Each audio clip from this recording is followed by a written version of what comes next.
Eating VC, Dave just hitting record again on this thing. This is going to be the Christina Aguilera Sings Icelandic Deathcore vinyl tag that's going around. 37 questions. It's an intense vinyl tag, as you can imagine. It's Icelandic Deathcore. You got to show a lot of, black covers with satanic messaging. But instead, we're going to have another installment in the Blue Note 4000 series project.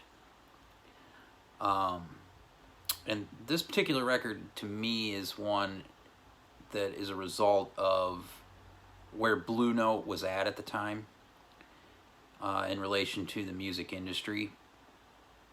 This record's pretty much a product of trying to push units.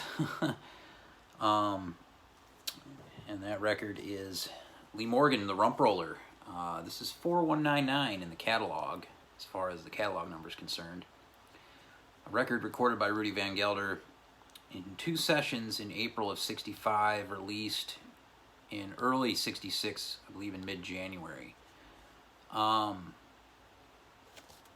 And the copy I have here is a very, very clean and nice, I believe it's a White B 70s stereo copy.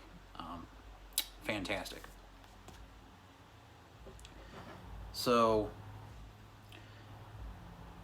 this record was following up this extremely well-received record, high commercial success, the Sidewinder, which to me is not even close to his best record, but this was moving up the charts.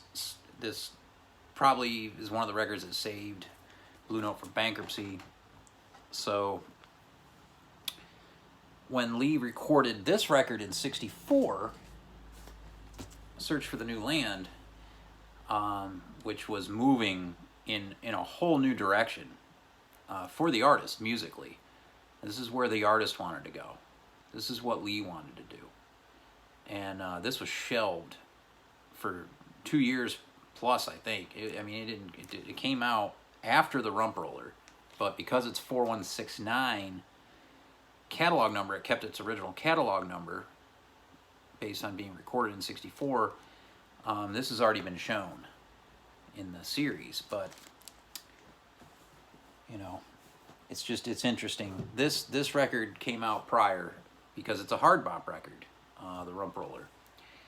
And again, there were 2 sessions, and I'm not sure which is which, but side A, Joe Henderson's on tenor on this. He's far back in the mix on both the tracks on side A. There's 2 there, and then there's 3 on side B. And the side B, the sound quality is immensely better to my ears.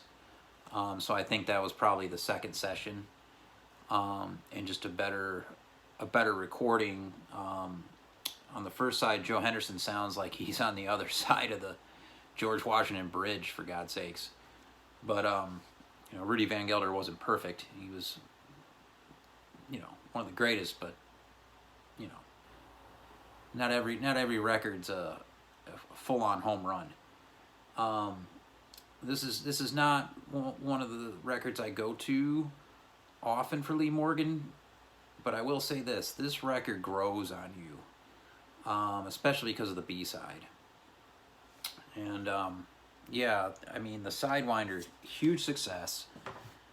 So Blue Note, moved this to the head of the line as far as putting out the single, the Rump Roller, which I have here. This is an original 1965 single. These are not easy to track down. And it was a hit. It's a great hard bop tune.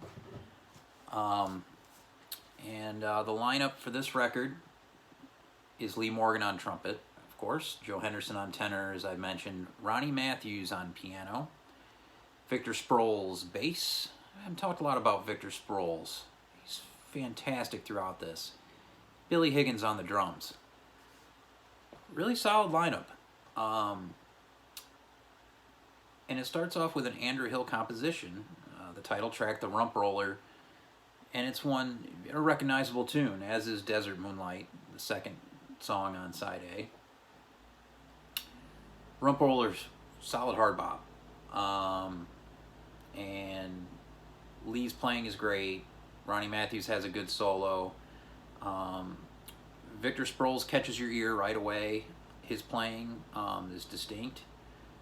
It's it's nothing crazy though. It's just your old straight ahead hard bop with a recognizable hook. And then Desert Moonlight comes in, another hard bop tune. Lee though starts to get going, and he starts to soar over the tune with his playing. Lee's playing is solid throughout this record. But yeah, side A, it's just it's solid, but it's nothing crazy.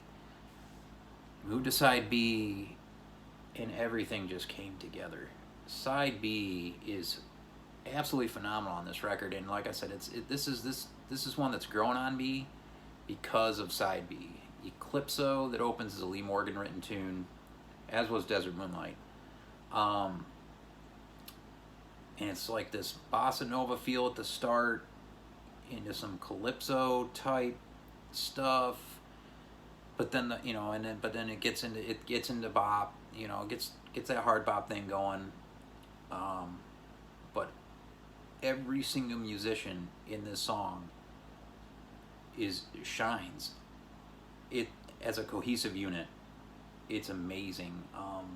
Even when there's solos, everybody's in the vibe. It's I know that doesn't make sense, but I don't know. It's just Eclipso. What a fantastic song. Everybody at the height of their powers in that one.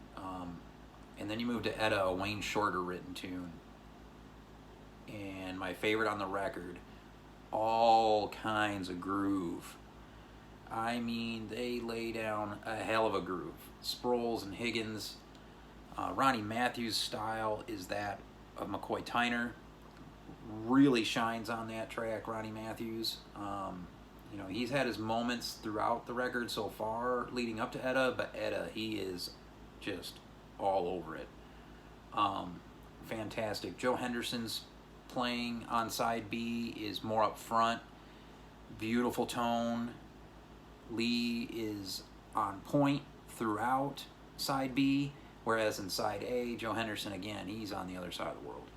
And it's just a better recording, the other session.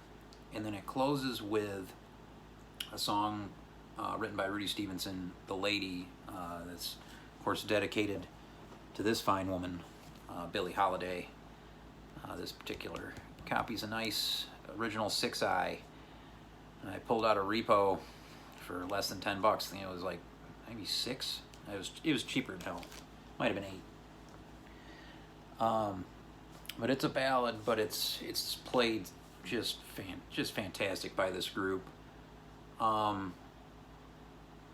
Lady, yeah, great closer. I mean, it evokes it literally gives you thoughts of Billie Holiday in its sultry style, the muted horn from Lee Morgan, the only time he uses the mute on the record.